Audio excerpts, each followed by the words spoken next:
Boosh, what's up guys? It's Ben back again with another video. Today we are going to be going over 5 easy tips or tricks that you can use to up your video and photo game. Let's go ahead and get started.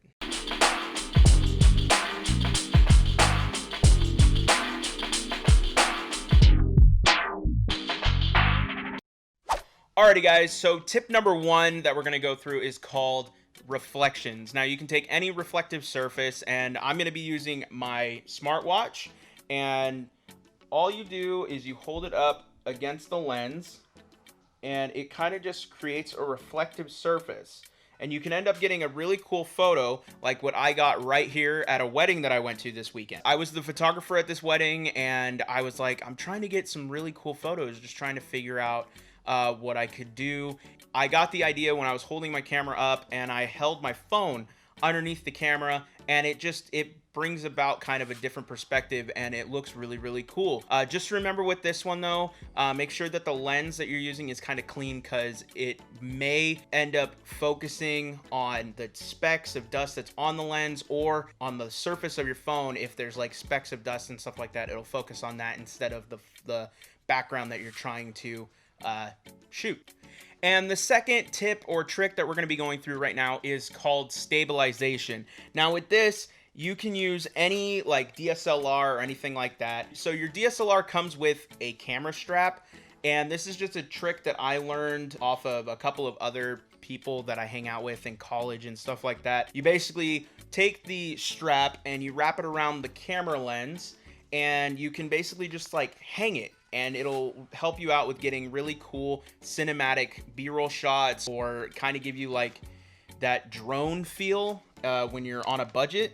And if it is a little bit shaky in post, you can put a warp stabilization if you're using Premiere Pro, or if Final Cut comes with a stabilizer built in. I don't use Final Cut, I use Premiere. So yeah.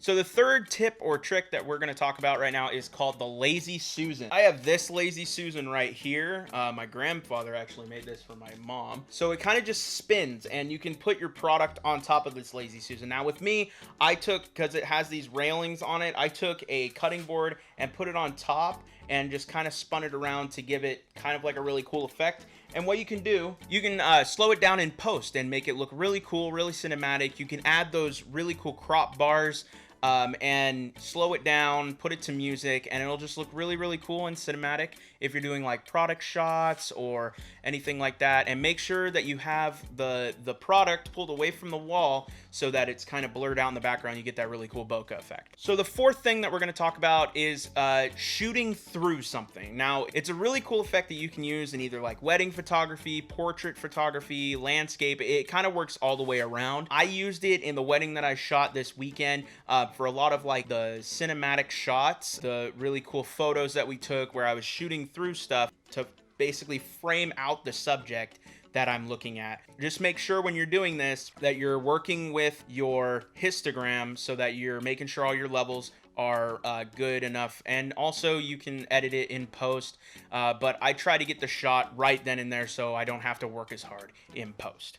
So the fifth and final tip that we're going to talk about today is called transitions. Now I got these tips and tricks for transitions off of Peter McKinnon, and I actually used them in my college projects back when I was going to college for my degree. Me and all my friends used them on our finals. It was really cool. Basically, the trick is that you take your camera, you go outside, and you film just random jerks of motion, up, down, left, right, side to side, zigzag, all the way around. So you do these in different lighting so that you can put them in post, and you can match the lighting to whatever your subject is or whatever the footage was that came before the transition. And then what happens is in post you can take them and you lower the opacity just a little bit as it goes down. That way it kind of slopes in, and then there you go. You got your cool transition. Speed it up, speed ramp it, do whatever you need to do, and make it look like you. So that is 5 tips and tricks that I use in my everyday photography.